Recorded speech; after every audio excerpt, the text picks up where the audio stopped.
Your middle You think Kuka knew I stole his rum?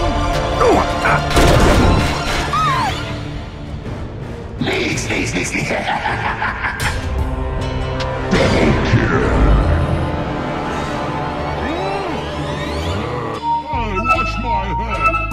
Hey, little buddy, it's in the bag!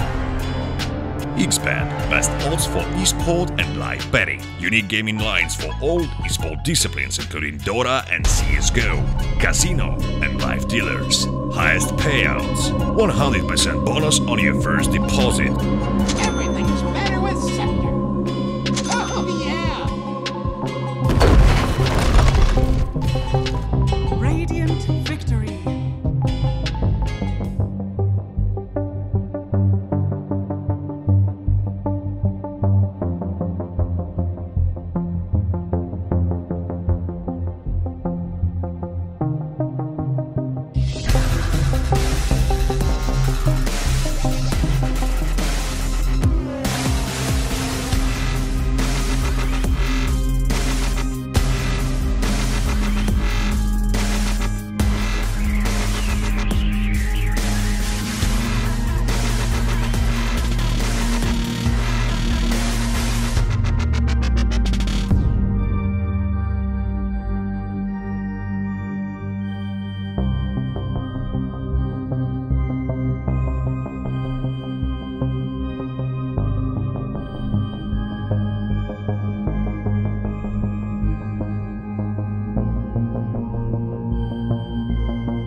Xpad, best odds for esport and live betting. Unique gaming lines for all esport disciplines including Dota and CSGO, casino and live dealers. Highest payouts, 100% bonus on your first deposit.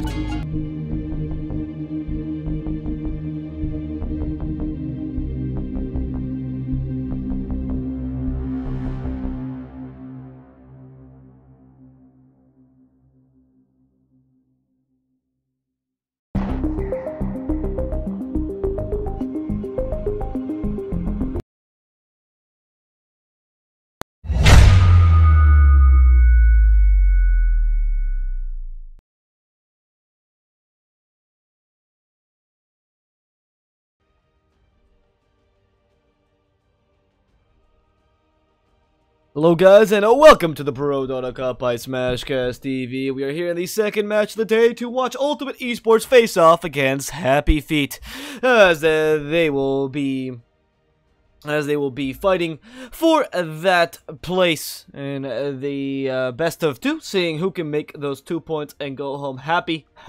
Feet, or who is gonna be defeated and shown as the ultimate loser in this game. Let's not forget, by the way, before people keep on complaining, because I've seen this complaint a couple times, we don't put ads during the draft. No tournament starts before the second pick, so, you know. Or actually, most tournaments actually start after the fourth banned second pick, so calm down about that. We have to put these ads at some point, and it's the best way to predict this. You can find me a tournament that starts before that second pick. That's online. I welcome you to send me VODs.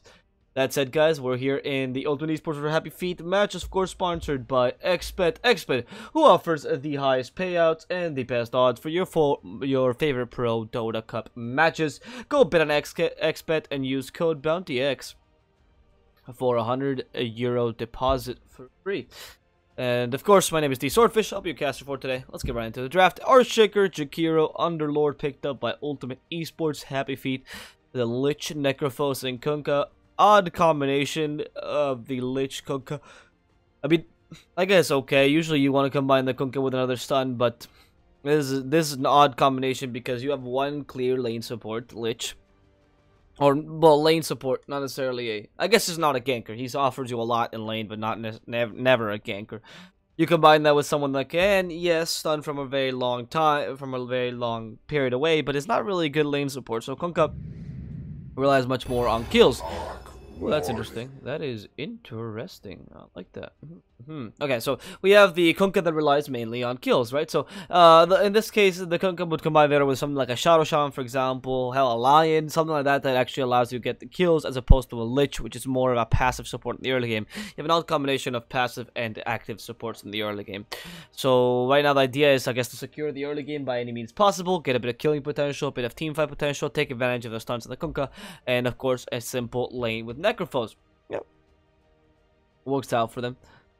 And as for the other guys, as for the guys from Ultimate Esports, they have a very weird draft, very much dedicated towards split pushing, clearly, with the Arc Warden pick. But now, I mean, we already have Jakiro and Lord, which are pretty good at split pushing, a good counter initiation, or in general initiation in the form of an Earthshaker as a support.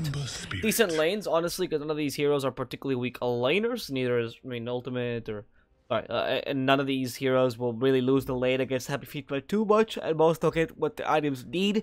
But of course, why these heroes are decent laners is that, except for Arc Warden, none of these heroes are particularly greedy, so you can take advantage of them pretty easily. And Ember Spirit is definitely for some high ground defense and to stop that Arc Warden clone. I wonder what last year Ultimate Esports will pick up. Arc Warden carry, I want to say. Underlord in the off lane. Some hero for the mid lane. Something like DK I kind of actually like. They're missing a couple stuns, and DK is a pretty reliable stun. Again, that split push, that's the split push, because he does deal some damage. Death Prophet is also not bad at all, especially if you're facing against Ember Spirit. And Kunkka is not too strong against Death Prophet in the early game. I actually do like the Death Prophet a lot here. The Silence is also particularly good against Necrophos. And Reaper Scythe, the Death Prophet, is kind of hard because you can heal back up even when out with either her Spirits or her Spirit Siphon. She can always Yule Scepter to prevent your Reaper Scythe from coming at the right time. You know, delaying it.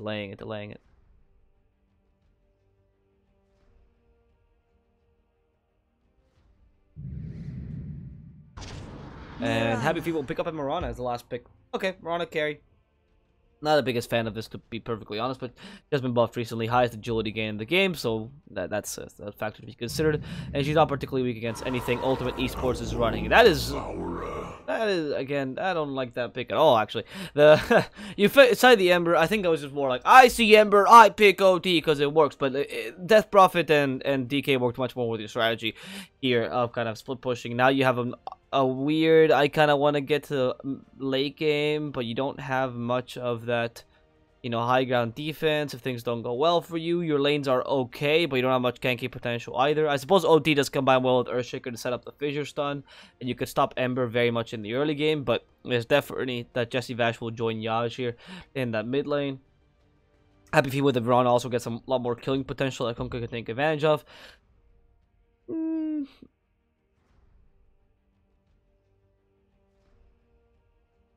I think Mirana and I think the Happy Feet lineup actually ends up being a bit better with that OD pickup, because now you have a lot of pushing kind of tactics and whatnot, but not much team fight except for the Earthshaker. So you're a very weird mixed tag, which does not take advantage too much of the Arc Warden. Not the biggest defense, frankly. I think they could have done a bit better than that. We'll see. We'll see.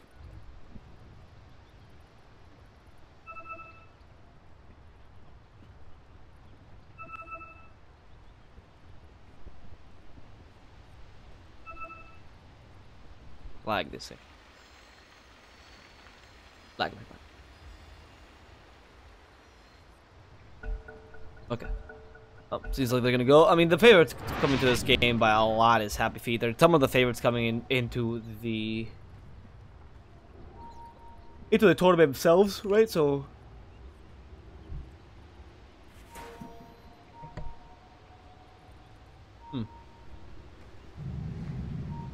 yeah, there's some of the favorites coming to this tournament for themselves. So favored by a lot of people, and of course you're up against one of the newer teams that nobody really knows of. The only known player here is Logan. I think he's a IMR SCA player. Looking at him up, I do believe. I mean, this is a completely new team. I do find Logan to be, I don't know, he comes from somewhere. But besides him, everyone else is really kind of newish. So the guys of Team Ultimate might not be the ideal candidates here in terms of the favorites. Happy Feet are definitely the ones that are probably going to take this game just because of execution, but maybe Team Ultimate surprises us because we genuinely don't know anything about them as a team. Now, that said, guys, let's look at who they are, because I usually don't present the teams, but in this case, I think it's important. We have HTZ here on the OD as the mid laner. Slark is going to be playing the Underlord in the off lane. That's going to be great. Menyudien, I think that's how you pronounce his name. Menyudien, correct me if I'm wrong, as the Jakiro support. Yato from the Urge on the Ashika support. And Logan on the Arc Warden in the carry position. So, let me see if I can find as well.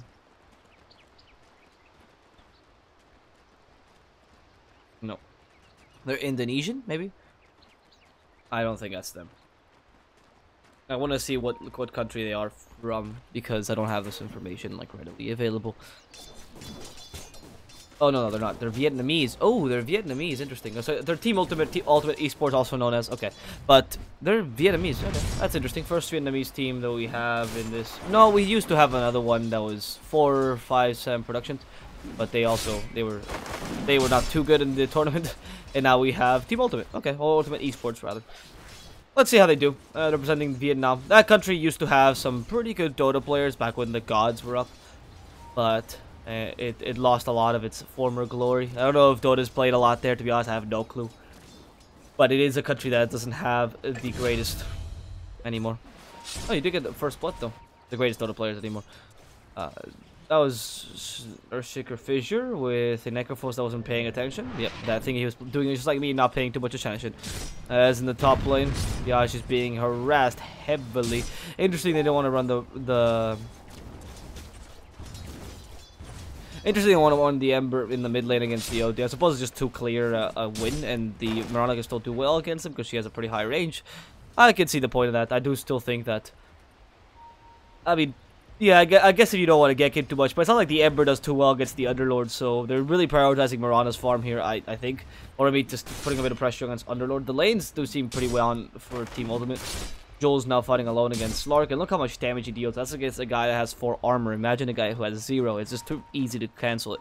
However, the Flame Guard, they have no way to stop it. He doesn't get the Banty rune. They have no way to take away the Flame Guard once he initiates onto Yaj. You know, here in the bottom lane, Logan, harassed, up, and being chased down. Rappy, following him through, double ray. Can they find him? Logan's gonna be perfectly fine.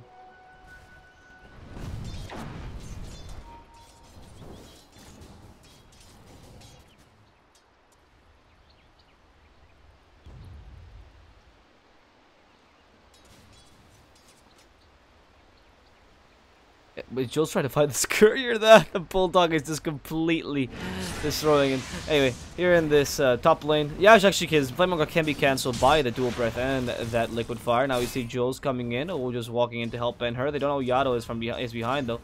All he has is an Enchant Totem, so I don't know what he expects to do here. Yeah, oh, snipe the courier, of course. Right. Does he see this? Yep, he should see the courier. He decided to walk away a bit too early and could not even attempt to snipe that courier. In this mid lane, are we gonna see the attack finally onto HTZ? No. What happened in the bottom lane? They killed Logan. Alright. This bottom lane is having way too much action, more than I expected with a Lich. Oh, there it is. Okay, Arc Warden finally attacking him again. The Spark Wraith will hit Jesse Vash, slowed for a while. The Flux also slowing him considerably, and Rappy joins in. He has the Magic Stick for one last Death Pulse. I don't think it's going to be effective. Jesse Vash cannot be followed through as the Spark Wraith does not find him, so don't have any damage in the top lane. Meanwhile, Jakiro does go down to the Flame Guard from Yaj, and that's another kill going the way of Happy Feet. What country's Team Ultimate? Oh, that's great that you actually asked that. Even though you didn't even ask for it, but yeah, it's Vietnam. As I mentioned. I'm assuming that's just because of the delay. Anyway, Yaj. Okay, that's only one hit with Firestorm. In fact, with Joel's help, they maybe kill Slark. It seems a bit hard. Still has the 400 HP up. Torrent only deals 120 damage. No, less, 75 damage because they nerfed that. So, yeah, the chances you can kill him right now are pretty low. The Flame Guard's been activated, but there's double root. X marks his Papa's Torrent. You can add a bit of damage. Good Pit of Malice, though, to zone out the enemy team. And with that, Yaj just said to stick with the last hits and not bother anymore. As in the bottom lane, a little bit of action as well as Yato harassed slightly. No Reaper Scythe to finish him off, and they're actually putting Rappy in a difficult position. A Sparkwraith might be able to find him. There's a Flux as well. Use Ghost Rider to heal back up entirely, and they want to follow Yato through. Another Sparkwraith setting up. Rappy is going to go down to it as Logan gets that kill. Decent play for Arc Warden. I very much like his Sparkwraith positioning. I am an Arc Warden spammer. I am a filthy Arc Warden spammer when I want to win a game. So, even though the hero is pretty crap, frankly, he can do so much if you play him well. It's still, even the best Arc Wardens in the world still cannot play him to the degree of you're gonna win the game with him, except for Chappie as next leveled Arc Warden. So it's still gonna be a hard game for them. Mindian, careful, being followed through with the aura, and his Arc Warden is just TPing away, not even gonna bother with him. As he TPs to the shrine, I think it's the right choice because the Jakiro is gonna die anyway. You might as well, you know. He could have done some fluxing or some Sparkwraith thing before he left, to be honest. Try to take advantage of the shrine best you can, but he decided not to. I suppose it also is that the shrine does not heal your mana fully, as ever since they nerf the amount of mana shrines can give. Now, yeah, you really don't want to fight this too far. Huh? You don't also know if the OD went for the 1 level in Science Eclipse. Some do, some don't, because you can't tell how much aura levels he has. Makes it difficult to actually attack him. Well, X marks the spot. You should be able to. You can Astral Imprison yourself to prevent the torrent. Anyway, stunned out with the arrow as well, and there's the Astral Imprisonment. They could have followed through. Now, I don't think the Kunkka even expected him to be hit by the torrent, because you can Astral Imprison yourself. You'll still move back, but the Astral Imprisoning will prevent the torrent from hitting you, right? And you can easily do that. It doesn't take any skill. And then if they hit you with the arrow, it's also not that big a deal because, well, they will hit you anyway if they hit you with the torrent, right? They can set up anyway. So that was an odd choice by the OD. Now Sparkwraith, ooh, that will hit. He's just barely in range. Rappy, slow to oblivion. The Ghost Shroud barely heals him. And now the second Sparkwraith being set up, finds Jesse Vash. A bunch of little Sparkwraith traps that also give vision. Rappy finds the Underground Railroad and will go through a different passage home. It's now Slark here. Well, not Slark, really the Abyssal Underlord. It's going to be fighting versus 2, and it's actually succeeding at doing so. They have Remnants, but no time to use them as the Fissure will crush down the Ember Spirit. Surprise, surprise. Team Ultimate fights back. Interesting. There's the Underlord himself. Also putting a bit of pressure with that Firestorm. Oh, they find Logan. Logan with a Sparkwraith. The Ice Bath. Also onto Rappy. They're confident. They know they can destroy Rappy.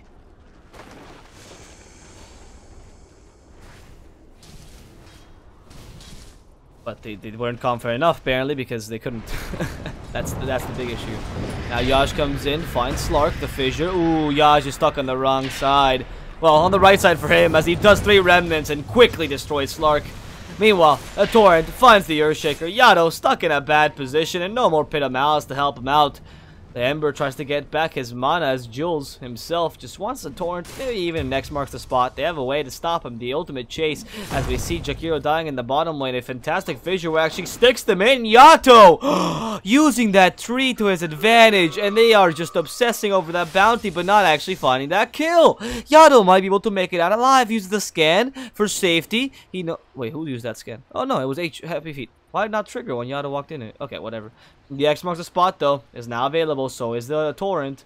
They know where Yato is going, which is to the wrong base. They're going to just chase him down. The Tranquils make this Kunk a bit faster. Finally, the X marks the spot with the Torrent. The arrow will hit. And now the Earthshaker, stunned for too long. Ben-Hur will ensure that that becomes a kill.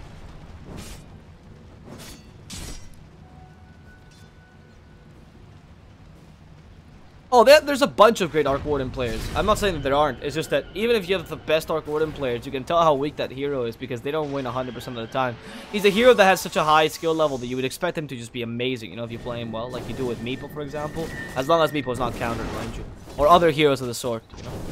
The best Invoker can turn a bad game around, but Arc Warden really does not have that anymore. They've nerfed him and nerfed him and nerfed him. Anyway, that's a great Astral Prism in the mid lane. Probably kills him. Mirana. Ben-Hur, no! Leaps the wrong way. Actually, I think he faked the leap maybe there or something, because that Astral Prism came a bit too early. I love watching good Arc Warden players. I think it's a hero that takes a ridiculous amount of understanding rather than just skill, which I think is a dumb way to measure someone. Logan, there's the stun. Oh, Chain Frost bounces between units, finds Logan twice. Lucky Chain Frost. He even finds the Jakiro twice with a Reaper Scythe to finish him off. They get double kill with a Chain Frost that had a heat-seeking missile attached to it to ensure that it could find all of the kills and all the heroes in Ultimate Esports. Ultimate Esports, I suppose. But yeah, I'm not saying that Arc Warden is particularly a bad hero, or sorry, it's particularly a boring hero to play. Because what I'm interested in, what I like about the hero is that he's one of the few, together with Invoker, that I feel like, yeah, there's a degree of skill, but frankly, pressing the buttons and microing the two heroes is not that hard. It's not like Meeple, but the depth, the strategic depth that Arc Warden can give you because of itemization choices, how to place the Spark Rays, how his spells are actually pretty hard to use themselves, etc., etc. All that strategy involved is very much something that I like about the hero. Because honestly, clicking buttons really fast, it's just practice. Whereas being able to, you know, understand a hero, for example, that's quite complex, that's skill. Or that's talent. Right. You see now swap to net worth, and that the Mirana is actually leading by quite a lot, to surprising nobody. Actually being the OD here in the mid lane. That's why I don't like that OD pick very much. If you had just an Arc Warden, that would have been fine. You know, had some sort of pusher in the mid lane. You didn't require that much help from your supports because you didn't have the greatest supports for winning your lanes. Only Jakiro really was good. Urshiga's a pretty weak laner, and Arc Warden is not particularly the best hero to be left alone unless you're playing in mid, but even so, it's kind of questionable because he's so easy to gank with his low armor.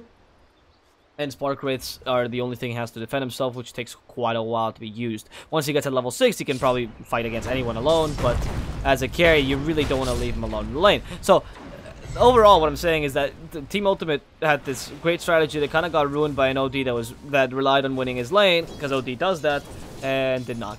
So the OD, hopefully that Midas can help him recover, but it's already going to be considerably late for what an OD would like to use, even with double no talisman. I mean, he didn't even go for boots, right? It's already level 12, or mid 12, and he hasn't grabbed it. And he's not like Invoker, who farms pretty quickly. He actually does just rely on that Midas. Now, Ayaj at least can't walk back that easily. Oh, yeah, he can. He can just spare it back. I thought for a second he couldn't walk back entirely.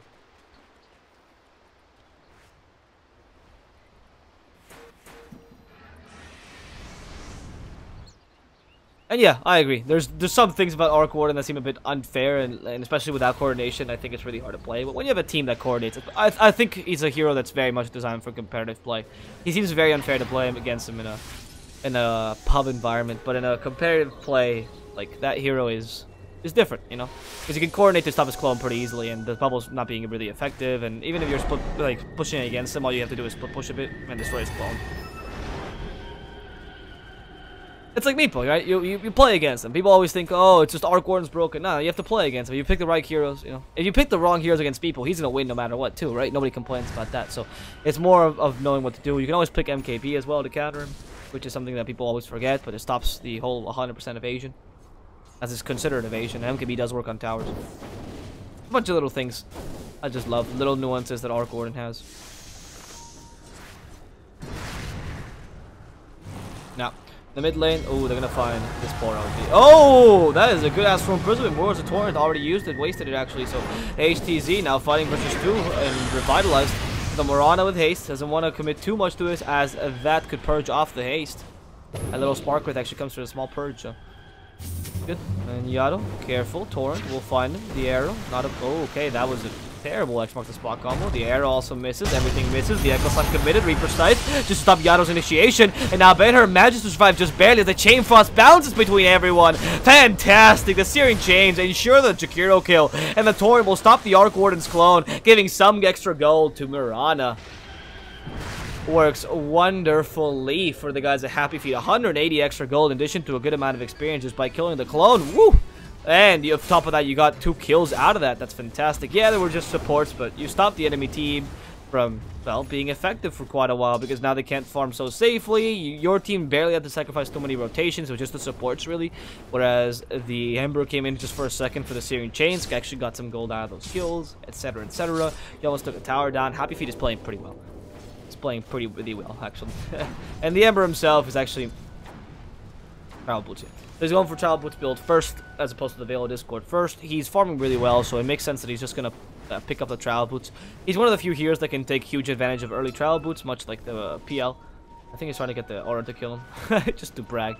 Anyway, why this is so good is because why Trial Boots are so good on him is because he can easily, you know, split push lanes, engage on team fights, and defend towers. And all those three things he does pretty well. He's kind of a jack of all trades in that regard. So the boots have traveled with the reduced cooldown time, which is now even more relevant than before, as it's still 45 seconds as opposed to 80, which is your TP time. Means that you're much more mobile on the map, and it becomes a pretty useful item on him as well before the extra movement speed, but that's beyond the point. So you don't have to use your, so your remnants go quicker, and then you don't have to always split push and have a remnant behind you, because you can actually outrun the enemy sometimes. Anyway, Rappy, dead. Yeah, look at him. He's like, guys, please, there's an Echo Slam coming. Oh, there was no Echo Slam. Fissure. No, he's gonna die anyway. Rappy tries to heal back up. Go shut. They forced him to safety. And Reaper they can start healing back up. Rappy makes it out of there alive. No 5 heroes can kill this man, as they now find Logan, root him to the ground. He tries to TP, but they have enough damage to cancel it. Frost Blast to destroy him. And Ultimate Esports is looking like the ultimate loser today. No, that's so mean. It's looking like they're not doing too well today against Happy Feet. I mean, they just got crushed in that engagement. I really thought the Necropulse would die. Now Root finds the Outworld Devour with the steering chains. Torrent will also catch him. And goodbye to OD. The arrow will miss the Chikiro, but they're gonna continue on fighting. Mingdian, there's the Remnant. Finds him with the Remnant, but doesn't have steering chains. It doesn't matter. The damage is enough. Ben-Hur actually deals a ridiculous amount of damage. It doesn't even have Maelstrom yet. That's pretty good. Oh, what's happening? Okay. Sorry, I clicked the wrong button. That's pretty good for Happy Feet. 7k lead to them. Yeah, they're winning by a lot now.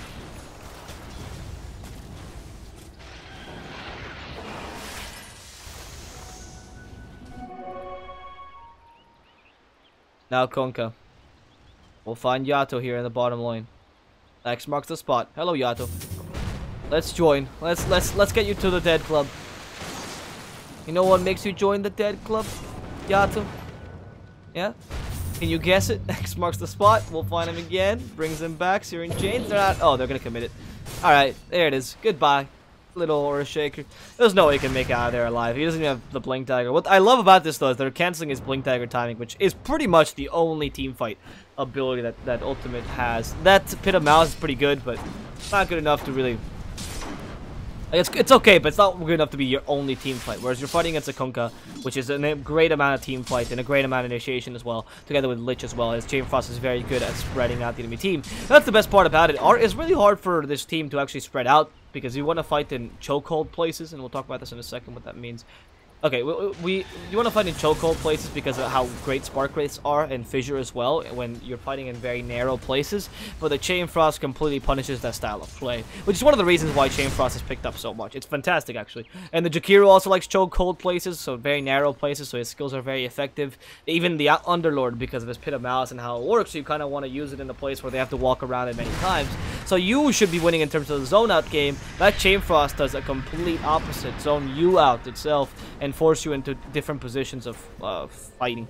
Let's see, can Ben-Hur get this kill? Starstorm? Oh, it will find Slark, that's it. That would have killed him, by the way. Not enough damage, but it was just a bit late. He knew he needed the extra attack, and on top of that, he needed the Starstorm. Unfortunate.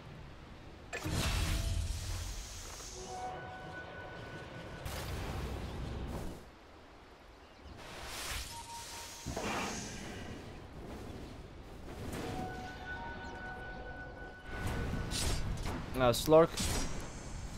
Oh, there's the Frost Blast. Rappy with Reaper Scythe. Okay, they have no follow-up. The Chain Frost came a bit too late. There's the arrow. Actually clips him.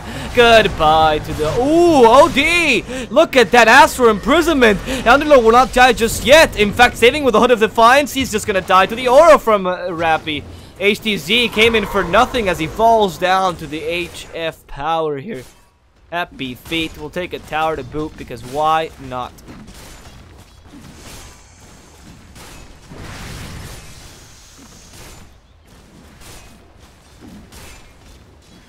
And with this, Happy Feet take down a tower in the top lane. And Yash will join in, go against Yato. He does have the Searing Chains available. Ooh, though, he just wasted him. Veil Discord, though.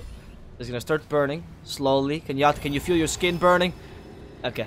They're not going to continue this. They want to take the top tower instead. or at least put some pressure on the top towers. He's a regen rune thing. So this is a good rune to have. Let me also heal up in terms of mana. And I mean, you're forcing Arcor right now to farming alone, and he's really under farmed. I mean, you're playing Arcor and you have your Midas mid at 20. That's a problem. That's a big problem. You'd expect Arcor to have a Midas at this point. He's not particularly as fast a farm as some people really understand, but some people really think, but it's still expected that you get a Midas decent-ish timing, and he's not getting any of that. Okay, X marks the spot, misses 3 times. Really good usage of the... Okay, he does not know that there's a ward there. Yeah, never put ward then sentry. Terrible idea. Never do that. Don't. I know that ultimate. That's what used to competitive. You always put sentry, and then if there's a ward there, you change, because now they know there's a ward there. It's obvious to them. You couldn't have seen it otherwise. So now you get a free D ward in addition to a sentry for absolutely nothing. Well, I mean, you lost an observer ward that was there before. It's just a net loss. That was a fantastic offensive force staff. I don't know who used it. Yeah, Necrophos. They find Slark. He's stunned. They hit him with a Chain Frost multiple times, and the Reaper's Scythe will actually stop him. Double Searing Chains. Finds 2. Both supports are dead. Happy Fate will continue with taking this tower's head. And with this, now slowing or reducing the vision the enemy team gets even further. The Spark Wraith finds Ember Spirit, take away its Flame Guard. Just all they can do really to defend this. That was not a good magnetic field. That's not what they wanted. Logan was rooted down. They want to at least get this Arc Warden kill. I don't know if it actually expired or not. It doesn't show too clearly if they get 180 gold. I wish they did. Regardless, it's going to continue pushing. You have a double damage rune. There's no reason not to, right? I mean, yeah, look at Mirage just go. She has Dragon Lance and Maelstrom. It's fast, it's quick. But they do have a lot of stuns and ways to defend this. Meanwhile, on the bottom lane, we see Yash fighting against HDZ. He does not have the triple remnant. In fact, Rappy actually is here as well. He was just in the Astral Imprisonment. Look how hard that OD hits. He's going to be perfectly fine, though, as the OD loses his life way too quickly. The damage, too big from Jules' Torrent, coming in from behind and ensuring that kill.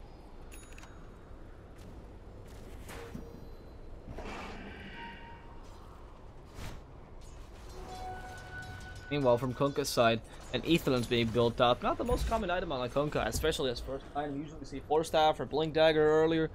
Love that Blink Dagger on Kunkka. But if you're going to go for the Blink Dagger build eventually, especially with the Tranquil Boots early on, it makes sense. I don't think it's too greedy. I like the Aetherlands to increase to 1200 range on the X marks the spot. Pretty big deal. And now the Torrent has like a ridiculous range. So you can actually hit it much easier. In addition to the Ghost Ship, actually have a pretty low range for being Kunkka, so you can initiate from further. It's the same range as X marks the spot. So yeah, I like that build up on Kunkka, especially with a Blink Dagger, because it also increases the range of your Blink Dagger, or even a Force Staff, because you can increases your range again of the offensive Force Staffs. It doesn't increase how much you slide, but it does increase the range at which you can use it. It was reduced recently in the last patch, so it's clearly important. Anyway, I'm gonna find the Ember, but he has a Remnant up, and he's able to make himself go away. However, Underlord might not be so lucky. He's been rooted down. Look at that Pit of Malice. Oh, he's been body blocked for too long. Slark, you can't let yourself be body blocked by that much. Reaper Scythe to ensure they get that kill. He should have tried to go this way. I don't know if he actually could have survived anyway, but they found him with everything they had.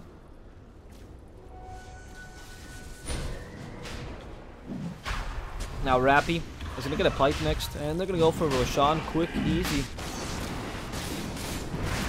Seems appropriate. So the Ember finds the OD. Careful, Yaj. There's a slight Astral Imprisonment there. The Fissure. Woo! Ember just last second. Fire Remnant gets him away. Well, Roshan will start to go down though by Happy Feet. That's been her gain the H's.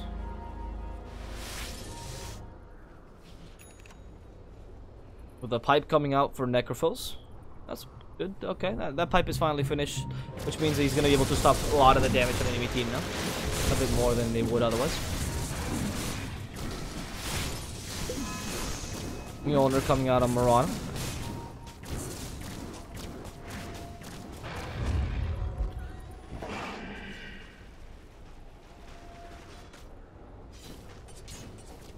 Then Jules tries to find the OD as the X marks the spot. They force them forward. Torrent, ooh. The Ruto does find him. The X marks the spot. The arrow will miss, but just bring him back. There it is. He's getting a couple more seconds. He's going to ask for himself, I believe. Yep, but he's going to still be brought back. Or he should be. Oh, no. Oh, the X does not because you're inside. Okay, never mind. I thought like glimpse. Alright, root it up. Slark, careful. They bring him forward. Slark. Reaper Sight to finish him off. They just take his soul away. Astral Imprisonment stop some of the root damage. But the arrow will hit. Perfectly timed. The OD will go down. Yato might suffer the same fate. Searing Chains to root him down. And they don't even need extra damage. They will just do the job for him. Now it's time to take some towers. Time to take some tier 3s, which have been standing for far too long for Team Ultimate. Arc Warden, how are you going to help your team out? I mean, if you die against Yash, seems a bit hard. He comes back in. Logan, TP in time! But that last slash will ensure the kill against Arc Warden, as Jakiro himself also dies mysteriously in that mid lane. That's a free tower, not to say multiple towers, for the guys at Happy Feet. We already have an Aegis on the Mirana anyway, which has not been taken down, so it's just a matter of time for all these racks to fall. And they don't push that quickly, but the leap is helping best they can. Extra attack speed it gives, very useful. Yato, only single man smoke. As they rotate to the top lane, he's expecting to get a beautiful Echo Slam. Don't know if that's possible. Oh, there's the Echo Slam onto 2. That's not bad. Fissure as well. Ice Path, good combination. They start hitting Jules with the Sandy's Eclipse. They almost destroy the Mirana. Jules does go down, but the boat right second kills off this poor Earthshaker. As in comes Yash, finds the OD quickly, wants to kill Logan before the reality of completes. It will not complete. Logan is left alone. Heartbroken, now soul broken as well. GG comes out. Happy Feet takes the first game 26 minutes in, and nobody is going to be able to stop this force of a reckoning as Team Ultimate falls in the first match of this best of 2. So, an okay game for Team Ultimate, but we already talked about how weak that OD draft was. The Arc Warden did not work for them at all, honestly, because they didn't play around them, which is what you have to do when you play on the Arc Warden in general. Happy Feet played their draft very intelligently. I did not like the Kunkka Lich combination in the beginning, but when you combine it with an Ember and Mirana, both heroes having some sort of stun or a good usage of the Kunkka, stun and root, means that you can actually get kills with the Kunkka, so the Lich can just stand the backline and just deal a lot of damage, exactly like he did, and the Lich a huge counter to this kind of chokehold line that the Team Ultimate was attempting to run. Very much like what Happy Feet did there. So, guys, we're going to come back with game number 2 between Team Ultimate and Happy Feet very shortly. Hope you've enjoyed the match. I sure did. If you guys did enjoy the cast, by the way, feel free to follow me on Twitter at the Swordfish. And of course, if you gotta enjoy the tournament as a whole, just go check out XBet, our beautiful sponsor, and use code BOUNTYX to get an €100 deposit for free, so you can bet on your favorite Prodota Cup teams with the most favorable odds and the highest payouts. I'll see you guys very soon with game number 2 between Team Ultimate and Happy Feet, and enjoy some tunes while we wait.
First blood.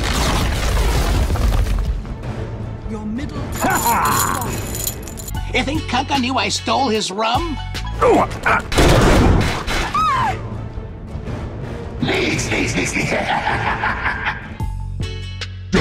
kill. Hey, watch my head. Hey, little buddy, it's in the bag. XBet, best odds for esport and live betting. Unique gaming lines for all esport disciplines including Dota and CSGO, casino and live dealers. Highest payouts, 100% bonus on your first deposit. Everything's better with Scepter. Oh, yeah. Radiant victory.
XBet, best odds for esport and live betting. Unique gaming lines for all esport disciplines including Dota and CSGO.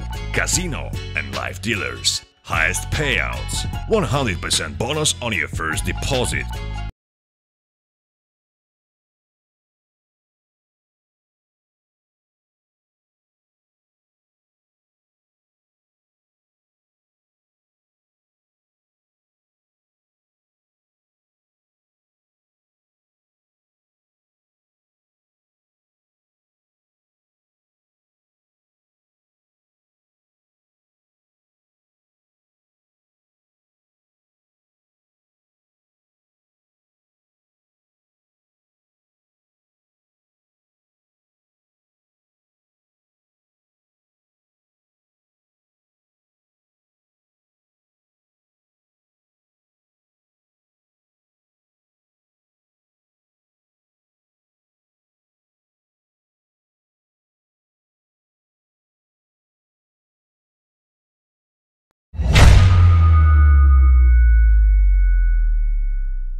Hello guys, and sorry for the slight delay. These guys have been picking really quickly, but we're in the game between Ultimate Esports and Happy Feet, the last game of the day between these two teams to determine who can take these 2 points home. So let's see. My name is D Swordfish. I'll be your cast for today. Our waiver is huge. Hope you enjoyed the cast. And of course, this game sponsored by XBet, our beautiful sponsor that offers the great betting on these amazing Prodota Cup matches with the highest payouts and the most favorable odds. Use code DOWNDX on their website if you want to check out some of their games, and thus get 100 euros free as a deposit. That said, guys, let's get right into the game. Venomancer, Jakiro, Weaver, and Spirit Breaker all picked up by Ultimate Esports. As Happy Feet pick up a Shadow Shaman, a Bad Rider, a Clockwork, and a Puck. Alright, well, looking into this. Ultimate will have Venomancer, Jakiro. Okay, so look at this. We have Happy Feet going for a very team fight-oriented lineup. Really strong lanes, actually really good ganking power as well. A Clockwork to push back into a Shadow Shaman Shackle seems quite easy. For some reason, their heroes are very small, so clearly Ultimate Esports is going to overpower them with strength. Happy Feet has a really good team fight potential themselves as well, which is something to be considered, because the Puck and the Bat Rider are actually really good to initiate those early game engagements, with the Shadow Shaman and Clockwork also adding to that, and they have a lot of stuns to deal with that Weaver. Whereas Ultimate Esports go for something different, a bit more ganking potential in the early game, combined with a lot of pushing potential, with a carry that does not require, or is not required too much babysitting, meaning Spirit Breaker and Jakiro are free to roam, together with a Venomancer, so that's probably going to go off. I want to say off lane, but it could go mid, and that way you have, you know, some not really secure lanes as much as easy deploy lanes. Oh, Happy Feet actually just morphling. He got a great team fight potential with a very hard carry, and also a great hero to stop the Weaver. Very, very hard to gank him as well. Honestly, I do not like Ultimate Esports lineup at all, Ultimate, as opposed to Happy Feet's. I think Happy Feet has a pretty strong lineup here, if you look at it.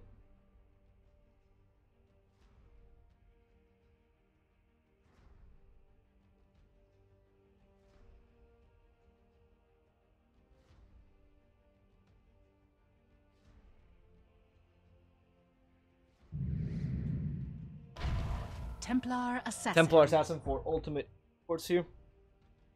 Gonna be the last pick. I mean, I guess for, like, I don't actually like the Empire. You don't have any stuns to stop the morphling. You only have 2, and they're very pseudo stuns, so he can most definitely morph through them. 0 silences. I guess Templar, because you can grab an Orchid. I mean, it's not like you had many options here in the mid lane. DP seemed like the better option here as well.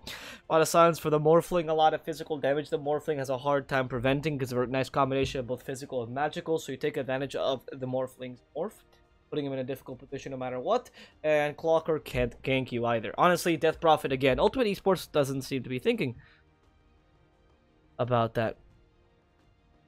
I don't think they were thinking about the Death Prophet. it's just odd. And they don't ever consider her because she is a hero, especially in this draft, and it would work really nicely with your lineup as well, especially with Stark probably going for. Oh, it's an offlane Weaver, really, as opposed to a carry Weaver. Okay, well that.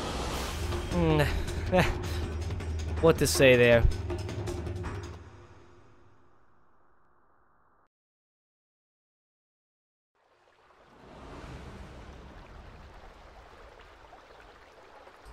I mean, yeah, I don't know if the Weaver in the offlane is the right choice here.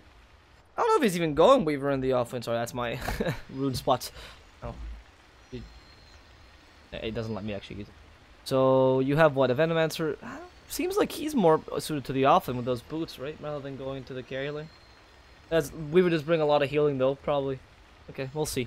We'll see. It's odd, though, that you would put a Weaver in the offlane when you really do want your supports to gank, with Jakiro and Spiritbreaker both being pretty good gankers. I understand the Venomancer safe lane, but if you put Venomancer offlane with Jakiro, you put a lot of pressure in the offlane, force one of the supports to stick with them, right? So Morphling with one support, because he's a pretty weak laner with only a single stun. He's not going to die, but he's definitely going to be harassed a bit too much to actually use this. Okay. Yeah, seems like Logan's gonna go off. Alright, and then Weaver's gonna be alone. Alright, that does make sense. Cool, it's just Slark decided is a better Weaver player for some strange reason. Okay, that makes sense. I like this. Because Slark was playing, obviously, the Underlord last game. I'm okay with that, frankly.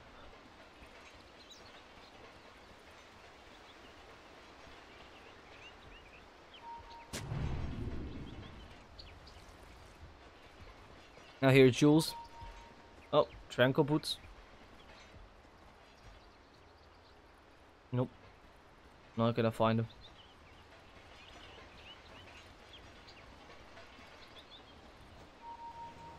Right, he's Tranquil Boots' first item. I'm just thinking about that because it's interesting. They're putting a lot of pressure already here in the bottom lane. Happy Feet probably taking three runes because it's really hard to actually harass a Shadow Shaman in the early game or try to go against a Shadow Shaman. The Clockwork also has that Battery Assault, can easily get first blood as well if they find anyone in a bad position. They don't even get for Battery Assault. Actually went for Cogs level 1. Interesting choice. So that's definitely a mid lane harassment, essentially. That's not a bad idea. Oh, that's charge. Forcing a charge level 1 against Jesse Vash. Yeah, Morphling should still be able to get this rune out. Maybe not. At least try to steal it from them. Nope, uses the Ether Shock at level 1 Ether Shock. Yeah, ended up being a much more beneficial kill for Ultimate Esports. They responded very well to that aggression, and they even got the first blood for Logan, who is going to be running... mid? Is that serious? Is it Logan mid versus... Oh, Bad Rider. Interesting. They want to run... Okay, this is odd. So, Puck in the offlane, played by Rappy. I suppose... I didn't really think about this, but Rappy is the offlaner. But I thought they would just run the... Huh. I think Bat Rider mid versus Logan. This... Obviously, Bat Rider would destroy TA in general, but I don't think the Venomancer is too much of a better matchup, especially in the early game. With the Clockwork helping out. Look, Clockwork, Cogs finds the courier. Oh, no. They don't want to... They don't care about the courier. They go for Logan instead. In the top lane, they actually kill Yaj as they destroy Logan in the mid lane. I think that courier kill was much more valuable. You can Cogs yourself in with him. So, I find that odd, the way he ran that.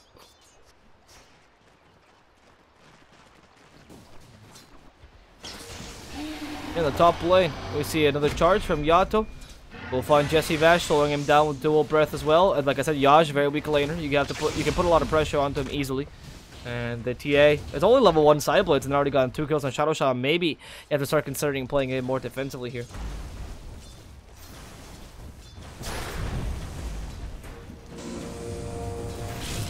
Now Logan. There's the Firefly. They find Logan as well. Okay, he's been hit with 4 sticky napalm stacks. The Battery Assault as well, Logan.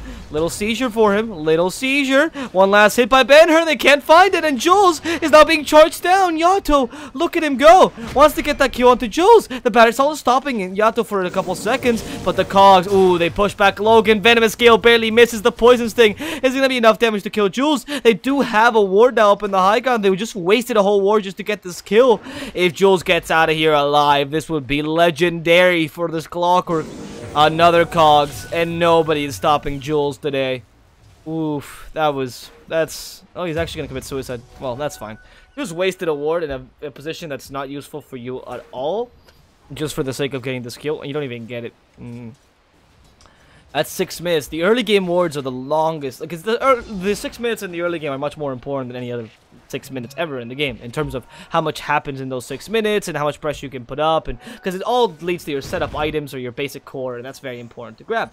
So wasting a ward in that regard and putting it in this position is actually a really, really huge thing for Happy Feet. So they could, I don't know if they know this, or they probably don't, but if they could just take advantage of this. That's why dewarding in the early game is much more important than dewarding later on, until the late game, of course. Because again, everything, those 6 minutes are very, very valuable. Now, oh, what a great sentry. They find Logan, Invis Rune. Where are you going, Logan? Can they stop him? Nah, he still is invisible. That battery cell still hits you. Does not actually hit you, yeah, once you're invisible. But he's gonna be able to make it out of here alive, just barely. The puck also surviving just barely. The courier came in, but that's going to be killed by the Geminate attack. A sentry that was on that courier could have guaranteed the kill onto the Venomancer, but they weren't able to get it. Yato even joins in with Logan just to, I guess, secure his place home. The Rocket Flare wouldn't kill him level 1, so even if he had it, that wouldn't have made much of a difference. This time it seems like it's Team Ultimate who's going to win the bit, or at least the early game. I mean, Dion, target of aggression, Waveform finds him, Morphling hits him pretty hard, one last auto attack will ensure this kill, Waveform of just 5 more seconds. Yaj has morphed most of what he has into agility, so he's also a potential threat if they do go on to him, as in the mid lane. Jules decides to follow Logan once again. The raiding courier's kill. I don't even know how they managed to kill it. I think it was Rappy actually finding him, so courier for courier. But that was carrying a Ring of Aquila for the Weaver, a bit more valuable. The Shackles, oh yeah, he starts to morph, but he messed up. However, they will be getting that kill. Jesse Vash at least ensuring it wasn't all for naught. And the Poison Orb should just finish him off. One last hit by Yato to ensure that kill. Don't let him do anything. Pause by Jakiro quickly.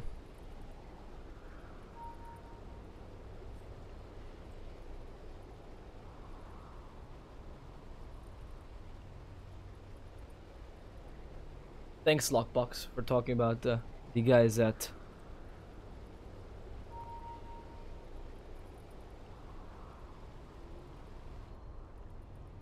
Thanks, by the way. Lockbox, tell me about X-Men. It's really not a bad site. Most of the sets have those policies. It's always just an odd policy, because of course they want you to bet more and stuff. It's hard to take those. It's just they try to stop scammers, but at the same time, they're also trying to ensure that you can get your money and whatnot. If you talk to support, though, they're usually pretty helpful. It's just about proving you're essentially not a scammer. And once they look over those things, it's an automated system. I've worked on those things as well. Not to be a big supporter of betting sites or whatever, but you know, I think it's a pretty reliable site, to be honest. That said, Yaj here in this top lane, attacking some of those creeps. Ben-Hur meanwhile in the mid lane, yeah, getting a Firefly, a bit of damage up. HTZ now against Yaj. There's the Shackles. We'll take the refraction charges away. Jules joins in with the cogs. Batteries hold as well. The Shackles actually don't take the refraction. That's interesting. Whatever. They're going to still follow this through. Waveform with the battery assault. The piece finally combined. The Morphling stuck in a bad position. They meld him to shreds. And Jules will have to run away now. That was odd. I really thought the Shackles would deal a bunch of instances of damage and would stop that refraction, but apparently it's not enough damage at once to actually stop the refraction from happening. Wow. Well, now the more you know. The Shackles does not counter refraction, but it should really. It doesn't, shouldn't it? Well. Maybe it didn't attack him for long enough. I want to see it next time the interaction happens. Clark gets a kill against the puck in the bottom lane, and now they go on to Jules. They charge him. Jules will be fire breathed and hit one last time in the head to ensure that Jules is certainly dead.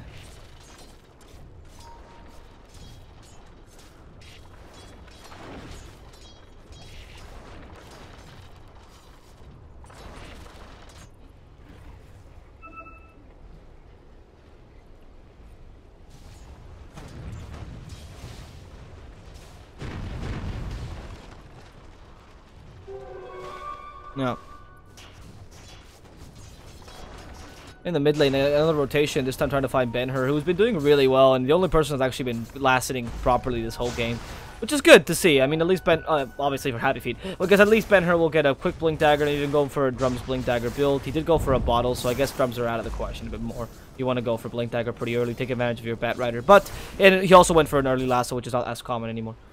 Anyway, we're going to see a kill probably onto Min Dion. Maybe not. Morphling, not quite aggressing him as Yato has a surprise. Ooh, that was a lot of damage.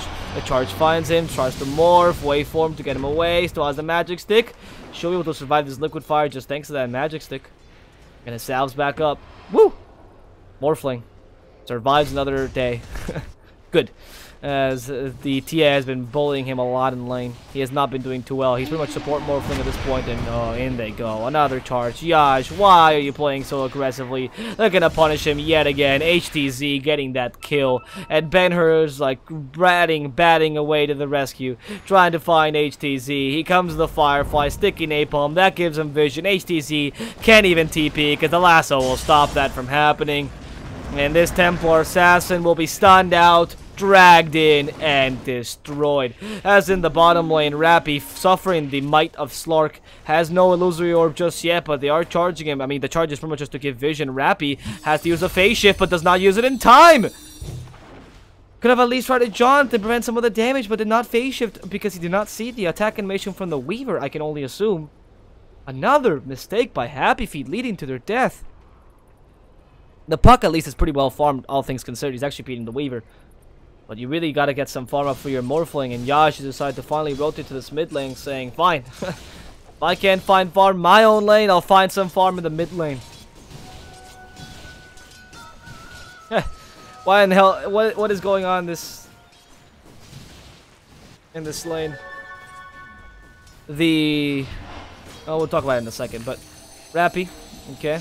Being followed through. There's the charge. Rappy. Ooh, evades the charge this time. Dream Coil as well. Waning Rift to prevent any follow-up, but he's going to die anyway to Yato's damage. That Dream Coil sticks him down, but doesn't do anything besides that. Yato actually had a double damage there, so that's why he managed to get that kill onto the Puck and dealt a ridiculous amount of damage. Surprise double damage, I suppose.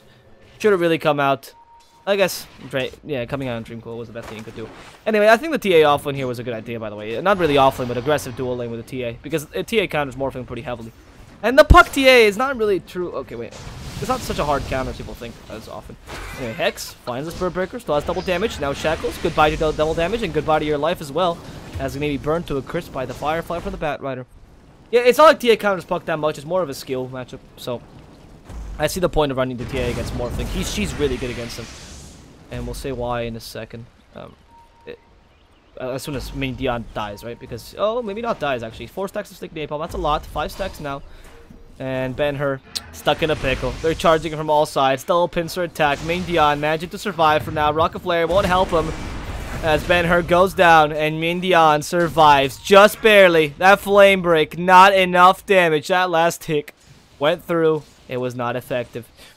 Anyway, the point is, the Puck and TA is actually very much a skill matchup. Puck is not actually that bad against TA. Well, despite what most people think, because of his low cast points, it's really hard to actually refraction away, like a Waning Rift, for example, or an Illusory Orb even, because it's really hard to see animation, frankly, and a really fast cast point as well. Okay, that was not a good idea. Rappy phase shift, rents the damage, silence onto Slark. Can they finish him off just in time? The Dream Coil triggers Slark! Way too cocky! And the lasso stops Spirit Breaker from walking away. A burnt up cow will mark the death of Team Ultimate in this bottom lane. Anyway, the point is, the TA actually does counter Morphling, and the reason why is because he has a lot of mixed damage, which is fantastic. If Morphling morphs into strength, you can just attack him with her natural physical damage, and due to his low armor, she crushes him. If Morphling morphs into agility, which is what he's doing most of the time, she can use Side Blades for the pure damage, and the armor that Morphling gets in the early game, which enables him to actually morph into agility and not die, is completely ignored. Oh, you should have shackled there. That was not the choice, man. Shackles, then Aethershock. His Shackles also breaks the infused range up. Ah, that was a bit of a mistake. Phase shift, Rappy. Yeah. So that's why. Ooh, that Waning Rift. Not in time, huh? Rappy might just die here through the Earnest Shadows. Can he get to the Shrine? Oh, there's no Shrine. Tries to phase shift some of the damage off, but Earnest Shadow still hits you as his damage removal, or HP removal. They even kill the Jakiro in the top lane, so it's going to be in Puck for a Jakiro. Seems they're still going in the favor of Team Ultimate, even though Happy Feet are winning. It's mostly because of the Bat Rider's farm.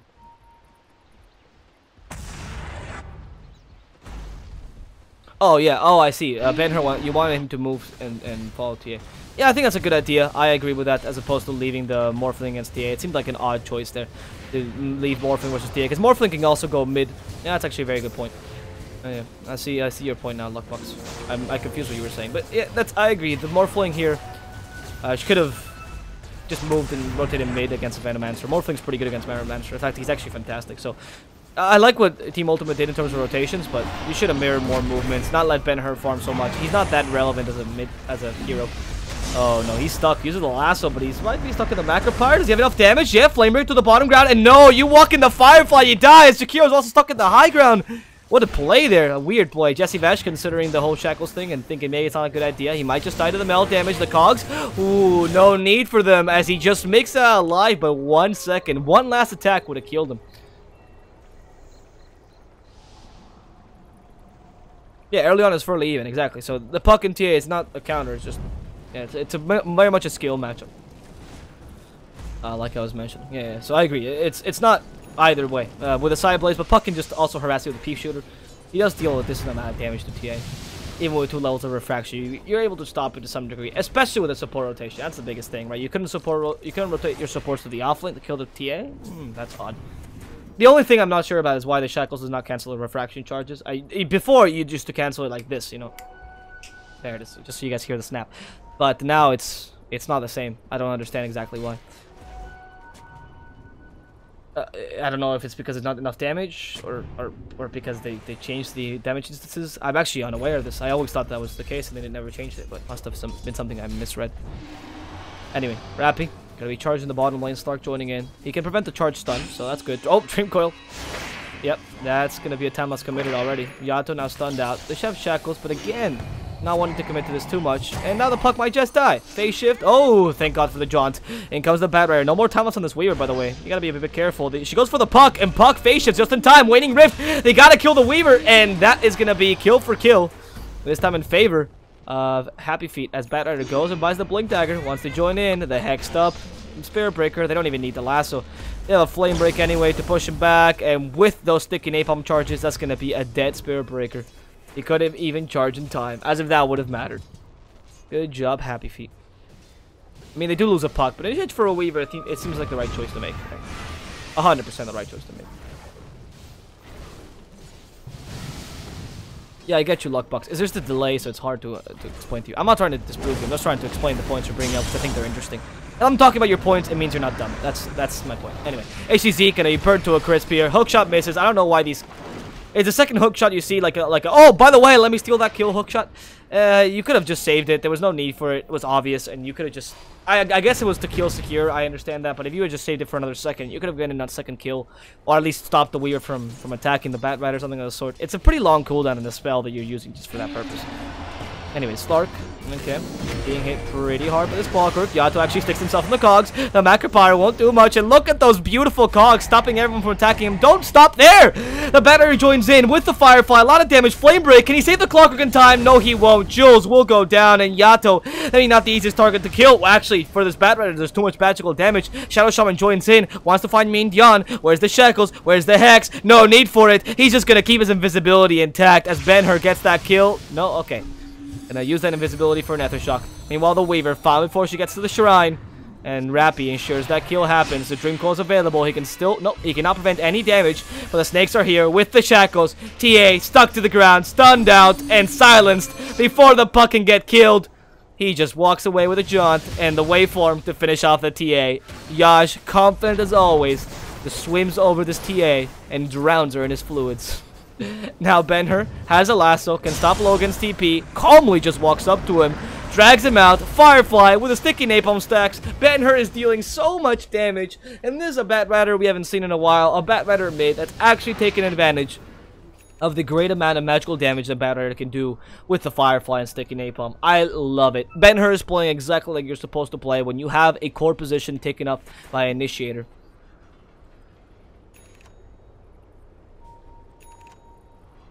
Dragon didn't know if it was his own fire. That's funny. Anyway, the Bat Rider is actually playing really well. I like this. I actually don't. I always talk about this because I think it's a very important thing in Dota. And oh, okay, wait, Morphling. Does he have a replicate up? He does not. How are you getting out of this one? How are you getting out of this one? Probably not. Nether Strike. We'll find him. Yash pulled back again. He's morphing best he can, but even a Morphling cannot sustain this much damage. The Weaver actually is really good for the Morphling as well, because same idea to TA. He punishes you once you start morphing by reducing your armor further. Anyway, I'm gonna find HTZ. Just let me talk about the battery, please. Jules, he burned down in the middle of the Firefire. The Macropyre actually comes in. Jules is going to be charged here. And the barrier's all stopping? No, not stopping his death. As Puck Tries to save Ben-Hur with a beautiful Dream Coil. He's out of mana anyway, so he has to jaunt himself away. His safety. Jesse Vash walked in a bit too far in. And they charge him, using the vision to his advantage. There's the Arcane Boot. Dream Coil finds Yato a bit too early as he couldn't cancel the charge. Now Shadow Shaman stunned out and killed off. With Puck, only thing he's able to do is really harass him. Right, what I like a lot is, something I talk about often is, there needs to be cohesion within your roles. If you play a Bad Rider in a kind of a core role, like a very important core role, not the offlane, you can't play him as an initiator, you have to do something more with him. And this might be a bit excessive here. Okay, Sentry sees Bad Rider, Ben-Hur, shows off his Shadow Blade to die. That was unnecessary. Yeah. Is that a gem at the bottom? No, it's a screen. Okay, that is... it's a screen board. That was a weird play. I mean, even there were 4 people. I don't know what you expected to do anyway. So... Yep, we're going to see the Roshan now fall to the power of Team Ultimate.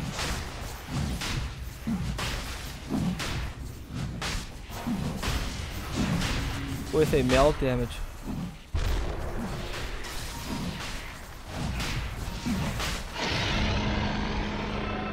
HTZ, Aegis of the Immortal, going his way.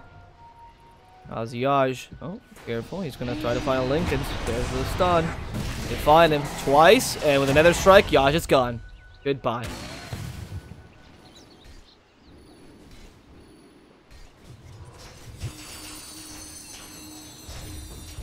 So that's a couple other kills they've gotten on Morphling. They've really reduced his farm from what he was doing, which was pretty much him recovering a lot, and now he's down to the point of, well, I just hope I get some farm at some point, guys. Plus, you know, and it's not working out too nicely for him.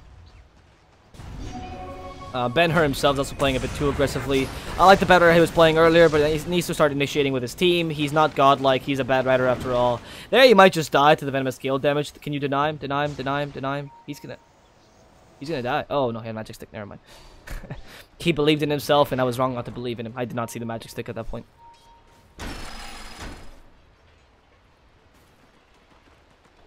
Oh, you're Method Quando. Alright, cool, man.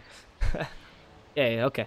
That makes sense. I always see you, and I always thought, oh, this guy seems really nice. Anyway, whatever. Stunned out, Templar, burnt, and we're gonna get some fried chicken for dinner. However, the Aegis will ensure that this KSC will not be ready for table just yet. I need to fry her a second time. The Shackles finds her with the Firefly as well. In joins the Weaver. They gotta stop the Shackles. HTZ is already dead, and the Dream Coil perfectly used to stop the Weaver's aggression. Jesse Vash stops the initiation from the Space Scout. And can he make it out alive? Another strike actually misses on the Puck. The Puck trying to burn some of the damage. Jesse Vash next objective, but Rappy is found by the Nether Strike, and Venomous Gale barely clips him. That poison coursing through his veins, leading him to his death.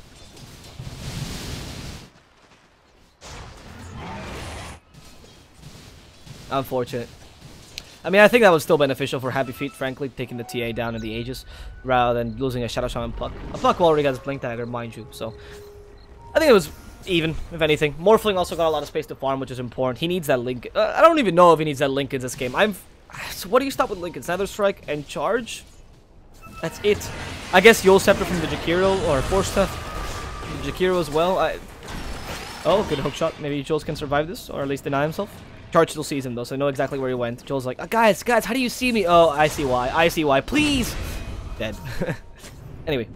I don't like the Lincolns too much on the Morphling in this game, frankly. I do like the Ethelens on Jesse Vash, but we'll talk about it in a second. Why?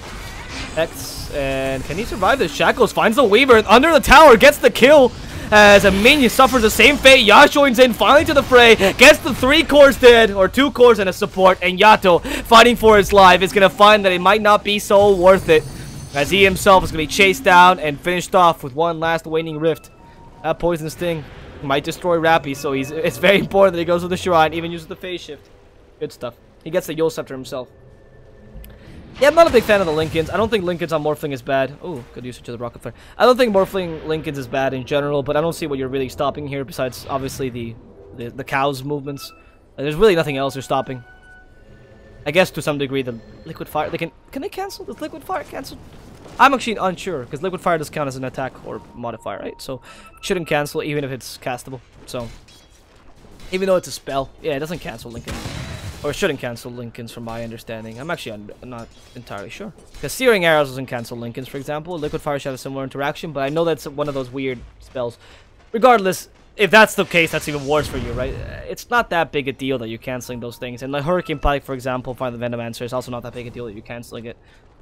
I think going for maybe not even E-Blade directly or Scotty or Montestall, for example, seems a bit better. Montestall gives you the same stats or similar stats to what the Lincolns gives you, but in exchange you get a much better way to stop a lot of the things that the enemy team has. Actually, you can take away the meld, for example, the minus armor from the meld and from the Desolator, which is also debuffable, or dispellable. You can take away the Weaver's Shikuchi or the Swarm by getting your illusions to attack it, for example. Okay, Buck is certainly dead. Yep, Macropyre, they burn him, they stun him, they kill him.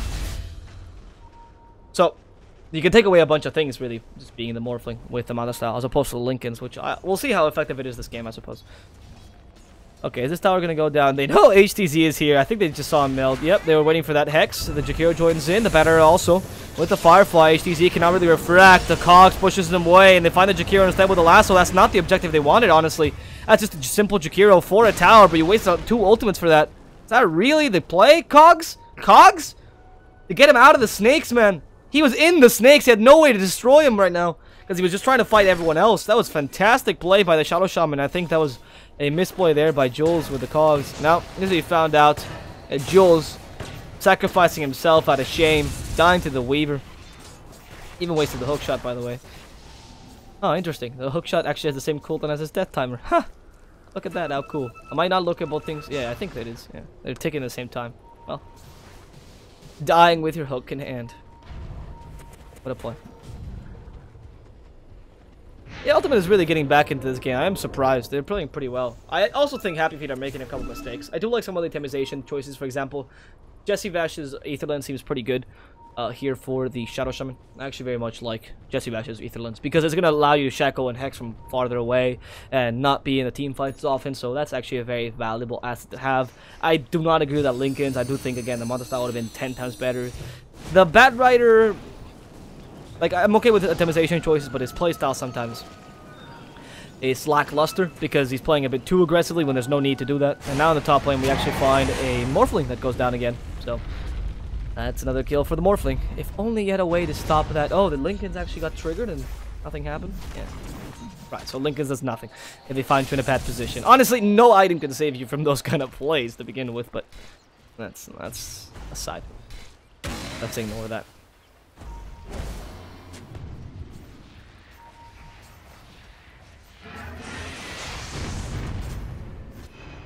And now, Ben-Hur, he's been dusted up. Yo Scepter, haste to try to run away. He's still been dusted, so... And they find him? Yeah, the TA with 2 hits almost even destroys the courier. And now the 2 supports are stuck here in the Cogs. And there's no way they can save him. The 2 supports will go down. Happy Feet will lose 2 unnecessarily. Well, Rappy, meanwhile, joins top lane, silences to 2. But will not continue this aggression. We see everyone else continue to push. I mean, it seems like Team Ultimate actually might even be able to win this game against Happy Feet. Against the Morphling. The TA is coming in with a Blink Dagger Desolator. Yeah, granted. Actually, she's going for Lincoln, which in this case I do think is a great choice for the TA as opposed for the Morphling. Hey, Morphling confuses team. There's a net after strike. Almost kills Slark with a beautiful Dream Coil. And the Waning Rift to silence everyone up. Logan finally uses Poison Nova, but he's been hexed up. He's going to go down first. Can they follow this up with someone else? Rappy. Yo Scepter finds the Weaver. Perfect target. Shackles. And the bug is going to get squashed by the wave. Happy Feet really do come back. I just find it really exciting when Weaver dies in general. Don't call me biased. I just hate a Weaver. Anyway, the Spirit Breaker stuck in the Cogs. Can he make it out? He really can't charge out of the Cogs because it just stops you. Now finally he should be able to charge out, but the Waning Rift prevents this from happening. As they get the kill onto the Spirit Breaker. They defend the tower yet again. Defend the towers yet again, but they do lose the tier 3. So, an impressive showing by Team Ultimate that shows that, yeah, they took a tower down. They can go for shrines. If Ming Yan is going to just die here. These solo kills by Bad Rider, okay, actually. A lot of damage with the sticky napalm and the fire and Jakiro. I mean, you have fire and ice, and Bad Rider is just fire. In pure Pokemon terms, Bad Rider wins. This is pure Pokemon maths, right? It's Pokecockles. Everyone knows this. So. There's just no way you can beat him. Alright.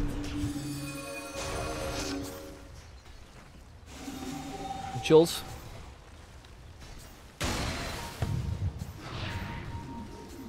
That's gonna... No, that's gonna be Yash who takes the tower. That's fine. I actually went for the Ghost Scepter, which I think is gonna help him a lot against the TA. I actually completely forgot how useful the E-Blade is against the TA and the Weaver in general. Then one for Diffusal Blade just yet. Weaver's now starting to consider maybe Diffusal Blade's a good choice. There's no point in getting Diffusal Blade in HTZ when you already have a Diffusal Blade in your Weaver. Me, it's the point of Lincoln's to stop the Diffusal Blade charges. That could actually be. That seems like a better idea for Lincoln's than anything else that they've been like throwing out. So, I wouldn't mind that. Charge. We'll find the Bat Rider, Yato. Invisible. But Shadow Blade not working too well for them. Ice Bat does see the Clockwork as well. With a dual breath. Clockwork. Not gonna get killed. And now the Weaver trying to find the Morphling. Oh, Jesse Vash. He's been left to die here. The scapegoat for this team as everyone else in his team decides to run away. And make it in time.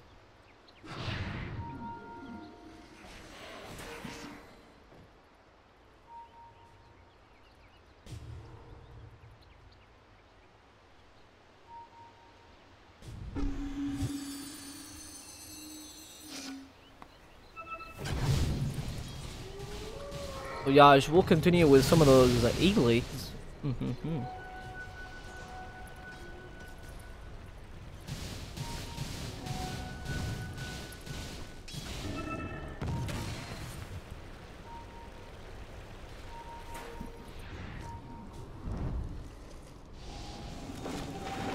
Ben-Hur. Alright. He's gonna be charged up. Ooh, the Yo Scepter stops Yato.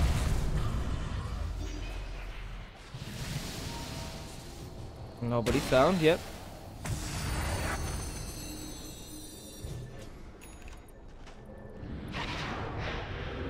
Actually, these shrines are now discovered, right? So they're... Sorry, that's not discovered. They're vulnerable. I always say that for the stupid translation from Spanish, but they're vulnerable now. Which means that Happy Feet need to be able to protect them a bit better. Let's see, a bit of a smoke coming out from Happy Feet themselves. Rappy Jules, Ben-Hur, and Jesse Vash all joining into this great smoke. Let's see if they can take advantage of it. They see the Roshan though. Ben-Hur together with Jules and Rappy. They don't want to go for the Roshan. They want to go for a kill. The TA found out first. The Shadow Blade used a bit too late. MSC him with the ward. This Bat Rider might just lose his gem in the middle of the fray. You don't want to let that happen. Bat Rider stunned out. Ben-Hur can still survive. And they actually managed to kill off Logan, but not before his Poison Nova comes out. The puck prevents some of the damage from Poison Nova by Yule Sceptering and actually prevents the actual thing from hitting him. Nobody's dead yet. And the Poison Nova wasn't too effective. The Weaver comes in, joins the fray again. Do they have any way to stop him? Waning Rift available? But no, the puck isn't joined yet. Yaj is forced to replicate himself away, but they still find him with a charge. Yato coming to this. The Lincoln saves him. Magic Stick and Yaj still fighting this, but the Yato will just get the final hit with a Shadow Blade. Now Jules can TP away in time, but Happy Feet have already lost 2. They're not happy about this engagement at all. Their feet are very sad right now, and Ben-Hur will not be able to find HTZ whatsoever. Yato, let's see. Does he fall through? Not Ben-Hur. That's not the option. In fact, Ben-Hur says, hey, I saw a dust. Kill Courier. Run. That's a ward on the Courier that you took away. That's not bad, I suppose. That was funny, though. Anyway, he saw the cow, saw the Courier, thought of his choices, and realized the Courier was an easy kill. I think that's the right choice. Now, Jules, he's being charged up. They have perfect vision of him. Jules, how are you supposed to make it out of here? What was your plan? Why'd you walk so close? The hook shot will save him. The creeps try to carry him. Look at the creeps just like kind of surrounding him like, guys, don't let the Clockwork die. Don't let the Clockwork die. But he ended up dying anyway. That swarm is too hard to take down because of creeps.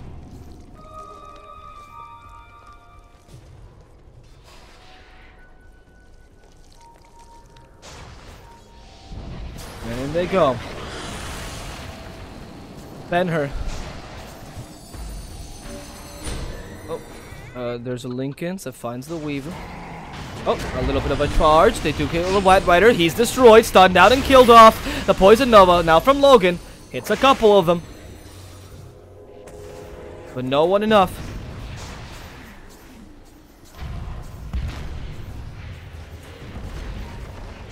As the guys from Team Ultimate continue to attack these towers. They actually stuck the TA in the middle of those. Please don't conquer away! Again, they conquer away from the snakes, and the TA will survive a second time. I could even tell Jules was going to do that. He hook shots there and just cogs her away. TA is still alive. She has an Aegis. Gonna kill Jessie Vash quickly. Then wants to continue this aggression. Yul Scepter has the melt, but can't use it on the tower. Obviously, loses the Aegis. Where's the rest of her team? Nobody's helping out. Weaver finally joins in and says, hey, let's save the TA. But Blink Dagger is enough to save her, actually. He does not need to help from the team. Everyone else TP'd back to prevent any split pushing happening. And Team Ultimate now taking the lead completely this game with a 6k lead. And of course, some Shrine is starting to go down, and Elena Rax already in their name. With Weaver, decides to take the Ancients before the okay, whatever. I guess it's quicker. And they lost the Aegis there, which is not. I mean, okay, they lost the Aegis to Venomancer, but Venomancer's meant to die, and Aegis is not that big a deal, so it really just ends up being these guys knowing what they're doing.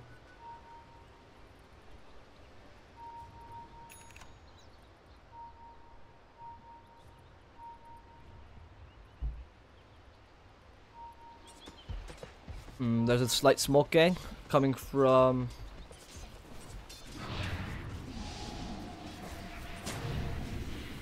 Team Ultimate.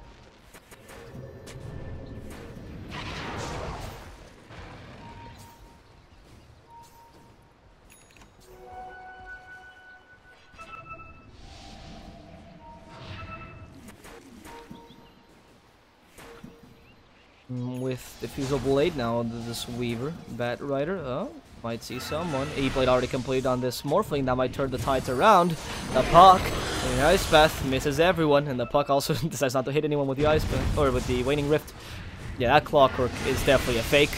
Yeah, look at him. He just kind of gave up on life. There's no way that's a real Clockwork. So, they lost Replicate, which is quite important, but I guess it's not that big a deal because they have it very soon anyway. Did he go for the cooldown reduction talent? Yeah, he did. So that means Replicate is almost always up, if I'm not mistaken. Yeah, it's only 10-second difference. Now, they're going to go for another set of towers with Team Ultimate's damage. It seems pretty easy. I'm surprised Happy Feet is against the wall here.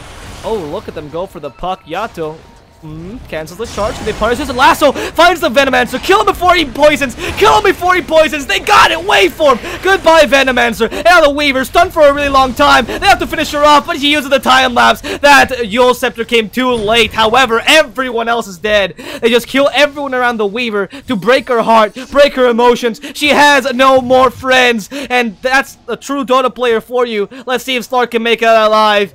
There it is. The skill is still available. Slark will be able to just TP himself by using a clever Shikuchi in the trees. However, Happy Feet still get 4 kills for the price of absolutely none. The comeback is still here. I don't know why I said that, actually. Bat Rider died. Sorry. 4 kills for the price of 1. Absolutely 1. Anyway. The comeback is still real. It's still possible. Nobody buy back there, so bought back there. So it's definitely a possibility for the Happy Feet guys to just come back into the game, especially using that E-Blade. That shotgun build is so powerful.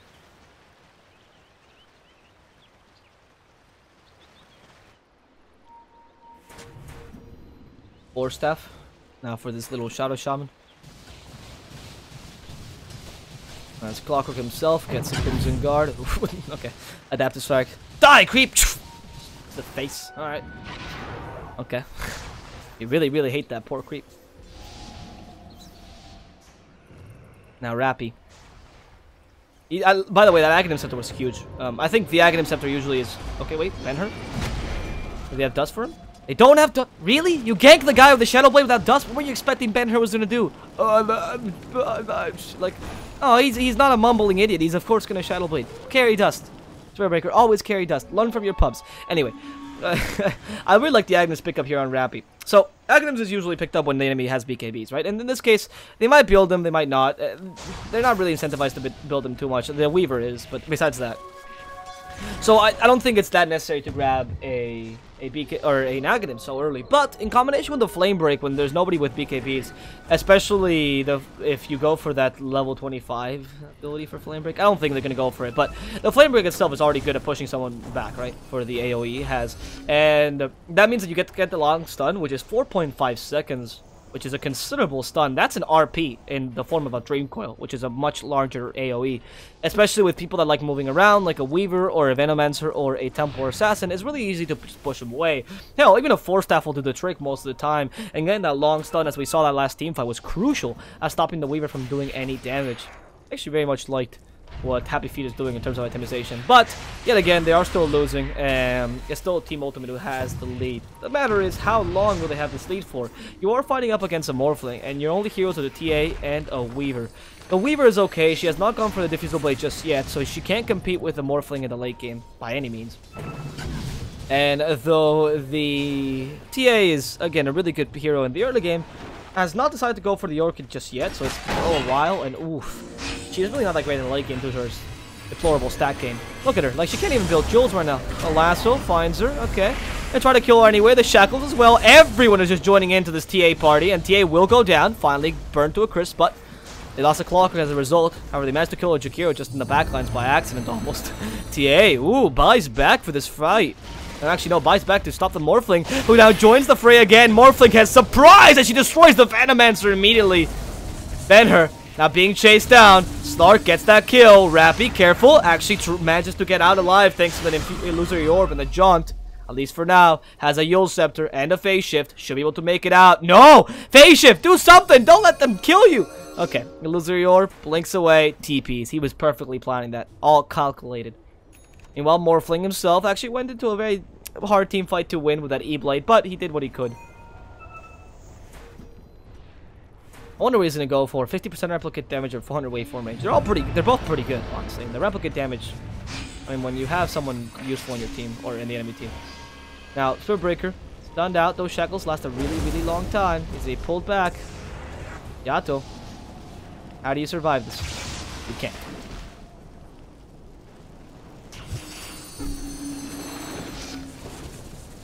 Anyone bet for Happy Feet to win 2 in a row? Not that easy, huh? Anyway, Ben-Hur going for the Courier Snipe a second time, or maybe the TA Snipe. He knows the TA as Invis Room. So it's fine. They both had buyback, actually. They both bought back there. So both the Battler and the TA committed buyback. Battler wanted to punish and try to get a dieback onto the TA, which would have been wonderful in the next level play. Well, not the next level, but like the play that they needed for Happy Feet to really get back into the game. Sadly, they weren't able to do this. Now the question is, do you really want to kill Roshan? How do you kill Roshan, really? Right, the reason why the Morphling Replicator might not be the choice here, even though I usually would like to go for that over the waveform range, is mainly the fact that it really... Sorry, waveform you use offensively, so the range is not always the best. It's not necessarily what you need, but the Replicate, for someone like Weaver, for example, who has...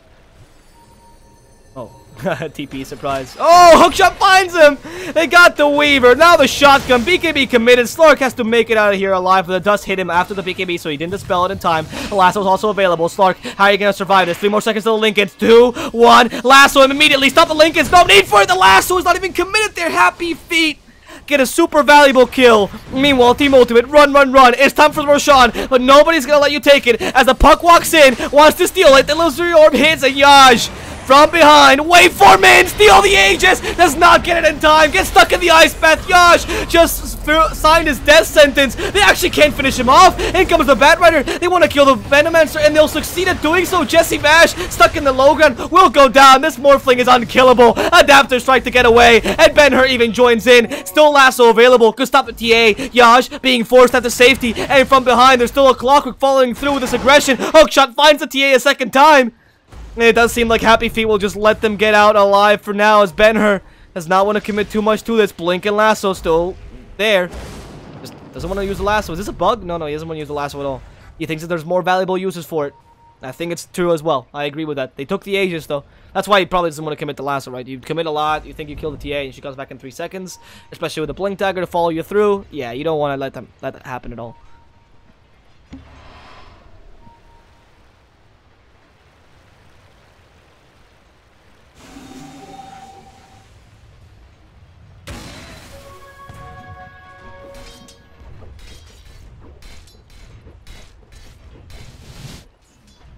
With this, Ben-Hur.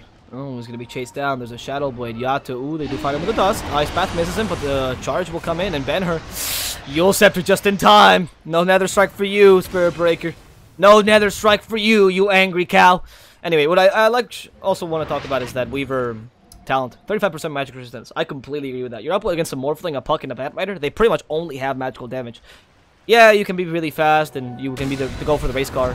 But I think that's 10 times better, frankly. Oh, he did go for the Flame Break AoE. I was not wrong about that. Next level predictions for talents. Anyway, that talent for the Weaver is actually really valuable. 35% magic resistance is better than Hood or Pipe. It's actually what, level 2, I believe, mana or spell shield. Spell shield, is that what it's called? The anti-mage skill, the anti-mage passive. I think it's spell shield. It's level 2, so I think level 1 is 26%, and then level 2 is around 35, more or less. I'm not entirely sure, to be honest. But it's a really, really good magic resistance on a hero that actually traditionally gets some sort of stats in the form of Linkins or BKB, so she does have a bit of tankiness. Yeah, it's very well utilized here. Okay, they stopped the batter from possibly TPing. The sad thing is he wasn't going to TP anyway. Morphling joins in, has the shotgun, adds some damage. Shotgun. Yeah, why not use it earlier? You could have killed him so much earlier and now actually TP. Spellbreaker buys back immediately. Morphling joins into the fray and they want to attack and kill someone. They lost the lasso in that top lane, of course. But, you know, the Aegis is still up for the TA, so they really want to wait 2 more minutes. Those series of snakes, I love how they're put... Like, when you add the 4 snakes to the 4 wards to the snakes, it really just seems like they just kind of sit there haphazardly, like, oh, I guess I'll put one here, one here, one here, one here, whatever. Just put wards somewhere. It's pretty funny. And they just kind of spit things at people. I like it. Alright, smoke. Okay, no, Batter or lasso, 6 seconds, maybe they're just waiting for that. Who do you stop? You can't stop the TA, really. There's the Hurricane Puck. The idea is the Weaver. They stop her with the Linkins, and there's the lasso as well. Weaver, can they kill her in time? Oh, yes, they can. The shotgun's there. Weaver's dead. Yato walks in. Has to kill Ben-Hur. The Nether Strike won't deal any damage, and the Morphling with a machine gun of water destroys the Spirit Breaker in. Now Shackles finds the Weaver a second time. This could be a perfect dieback as she time blasts back into the fight, but this time blast might cost her life. Stark has to Shikuchi himself away. Jules has no hookshot. They lose the Aegis already, and Happy Feet are defending like champions. Stark comes back in. The Shrine activated. Rappy's not going to die today. He still has the phase shift, and in the fight, Mingyan with the Ice Path. There it is. The Shadow Shaman stunned out, but Mingyan might not be so lucky. Look at him go down. Yash trying to run away from the TA. TP's back to base. Yep, the Weaver's still not dead. Still fighting there. Jules trying to get some time, and there's Yappy coming back in, but can't kill Slark. The damage is just not enough. The poor Morphling. Can he kill Slark again? No, he can't. They can't force the dieback. They can't punish that play. That time lapse might have won the team fight here. As Team Ultimate follow Yash, he has to E-Blade himself. That's all your offensive potential gone. Slark just needs to chase him one last time. And Yash forced to morph entirely into strength. Forced back into your base. Get back into that fountain, they say, as they continue to push these towers down. A Silent Stop Weaver is going to be perfectly fine, and Rappy not joining in, not knowing what to do. His head is out. He does not know how to defend this without his Morphling joining in, but his Morphling needs to morph back to agility to deal some damage back in. And of course, the Mayor Grips are now up. It's time to push this throne. Yash walks in, wants to kill Slark, but the Shikuchi saves him a second time, and now Yash, he has to fight against the world by himself, but HCZ does not care about this pool of water. He just cares about this dire Ancient. They kill the Weaver, but the Morphling also went down, forced to buy back. The Ancient will die. Team Ultimate take this game against Happy Feet. Fantastically played by them. Last second win there, taking the Ancient instead of the Morphling, going for the objectives, forcing the Morphling back into the fountain as the TA pushed what was necessary. The Ancient. What a game by Ultimate Esports. Very, very well played. Congratulations for getting your single point and ruining a lot of bettors' bets. Yes. I'm glad Ultimate Esports. That's show people who's boss, guys. Beating the top contender of this tournament, at least in terms of past performances. So congratulations, Ultimate Esports. That said, guys, we'll come back with the next game of the day, and that next game will be between the guys of between the guys of Lorem Ipsum and the Mongols. That's gonna be the last game for SCA of the day. However, I will not be casting that. It's gonna be Joe DX who takes that game, as I take the first game in EU, so I can go have lunch. And that said, guys, hope you enjoyed this matchup. Hope you enjoyed my cast. If you did, feel free to follow me on Twitter at @theswordfish. If you didn't, feel free to tell me why. I'm always open to criticism. And of course, do check out our sponsor, XBet, as they offer the best odds, or the most favorable odds with the best payouts. And if you actually go to the website and use the code PRODOTAX, or the code BOUNTYX, you're able to get an €100 deposit for free. So guys, with all that said, hope you enjoyed the cast, hope you enjoyed the game, and I'll see you guys a bit later with the EU. Enjoy the last game of the day. It's been a pleasure.